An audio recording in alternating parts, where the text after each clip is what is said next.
জোয়া ফেলিক্সকে লক্ষ্য করে ক্রিস্টিয়ানো রোনালদোর হাতের ছোট্ট ইশারা, বলটা এখানে ফেলো। রোনালদোর কথা মতো বলটা সেখানেই ফেললেন ফেলিক্স।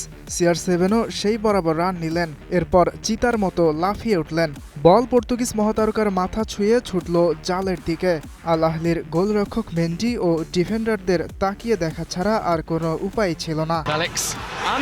ক্যারিয়ারের 970তম গোলের দেখা পেলেন রোনালদো। 1000 গোলের মাইলফলক ছুঁতে আর মাত্র 30 গোল দূরে তিনি। সৌদি প্রো লিগে রোনালদোর এই গোলের পর আল নাসরের হয়ে আরেকটি গোল করেন ফরাসি তারকা কিংসলে কোমান। 2-0 গোলের জয় পায় নাসর। এই জয়ে সৌদি প্রো লিগ জয়ের পথে আরও এক ধাপ এগিয়ে গেল আল নাসর। 30 ম্যাচ শেষে 26 জয় ও 1 ড্র নিয়ে তাদের পয়েন্ট এখন 79। এক ম্যাচ কম খেলে 71 পয়েন্ট নিয়ে 2-এ আল হিলাল। 2022 সালে আল নাসরে যোগ দেওয়ার পর এখন পর্যন্ত লিগ শিরোপা জিততে পারেননি রোনালদো। চলতি মৌসুমে জয়ের ধারাবাহিকতা যদি অব্যাহত থাকে তাহলে অধরা লিগ শিরোপা উঁচিয়ে ধরবেন সাবেক রিয়াল মাদ্রিদ তারকা। ইয়াসির আরাফাত সবুজ, স্টার নিউজ।